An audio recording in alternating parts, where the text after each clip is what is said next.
வாங்க ஃப்ரெண்ட்ஸ், நம்ம இன்றைக்கி இட்லி உப்புமா பண்ண போகிறோம். எண்ணெய், கடுகு, சீரகம், பெருங்காயத்தூள், மஞ்சத்தூள், உளுந்து, காஞ்ச மிளகாய். நம்ம இப்போ ஸ்டவ் பற்ற வச்சுக்கிறோம்.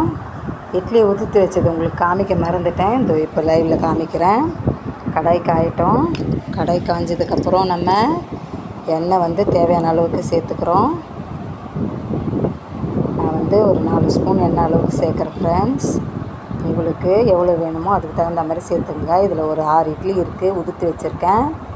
சப்ஸ்கிரைப் பண்ண மாட்டேன்றீங்க, சப்ஸ்கிரைப் பண்ணுங்கள் ஃப்ரெண்ட்ஸ். அப்போ தான் எங்கள் நோட்டிஃபிகேஷன் நீங்கள் அடிக்கடி பார்க்க முடியும். எண்ணெய் காயட்டும். எண்ணெய் காஞ்சோடனே நம்ம கடுகு சேர்த்துக்கலாம். கடுகு 1/4 ஸ்பூன் போட்டுக்கிறேன். கடுகு பொரியட்டும் ஃப்ரெண்ட்ஸ்.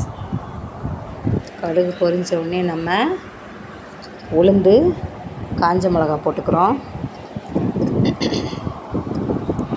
உப்புமா அதை பாருங்கள், இட்லி உப்புமா தான். நான் காமிக்க மறந்துட்டேன், உதுத்து வச்சுருக்கேன் பாருங்கள் ஹாட் பாக்ஸில்.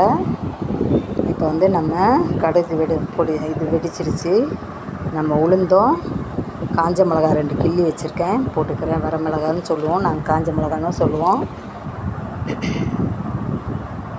கொஞ்சம் பொன்னிறமாக சிவந்தோடனே சீரகம், 1/4 ஸ்பூன் பெருங்காயத்தூள், மஞ்சத்தூள் போட்டிருக்கோம். போட்டுட்டு நம்ம அது கொஞ்சம் இதுவாகட்டும். சிம்மில் வச்சு பண்ணுங்கள் ஃப்ரெண்ட்ஸ், இல்லைன்னா டக்கு டக்குன்னு அடி பிடிச்சிரும். உதுத்து வச்ச இட்லியை உதுத்து வச்சதை நம்ம அதில் போட்டிருக்கோம்.